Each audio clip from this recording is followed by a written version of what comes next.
The Comets had a bitter taste in their mouths from their loss to Princeton earlier in the season, but this wasn't enough to get them the W they were looking for, with a final score of 55-50. According to assistant coach Christy Littell, the Comets played the way they wanted to, but the shots just weren't falling. So, having played Princeton once before a couple weeks ago, do you think that gave you guys an advantage tonight? They played us once too. Both games were pretty similar in that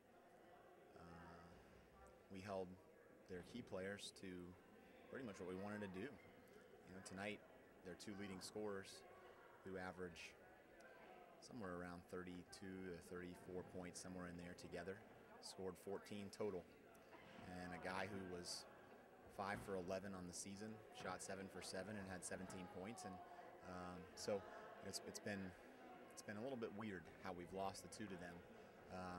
You know, where we feel like tonight we did a lot of things right, except making layups and free throws, which is kind of third grade basketball stuff. Early on, you guys, instead of digging yourselves in a hole like you did against Princeton the first time, you guys hung with them, and they didn't like that. They started to press you guys right from the get-go. And your guys, at first, they started, kind of dwindling under the pressure, but they came back at halftime, and you're only down one. What did you tell your guys to keep them mentally in it? Yeah, we called timeout there. I think we were down 10 there at the start of the second quarter. And we were taking shots a little bit quicker than we needed to. We wanted to make them have to be patient on offense. The faster the game's played, the more favors how they want to play rather than how we do. And once we were able to slow ourselves down, the press didn't really bother us. Down there 3 weeks ago, we had a bunch of turnovers in the second quarter for easy layups, and I think we had one tonight the whole game. We did what we really felt like we needed to do with handling their pressure, especially there as we made that run in the second quarter to get back in it. And then going into next Friday's game, it's your last GMC game of the season. What are you guys going to do to prepare for Coleraine? Yeah, they're a little bit different than they were the first time we played them. Their point guard's one of their best players. Benny is his name, and he was injured the first time, and he's back now, and they've been playing better lately.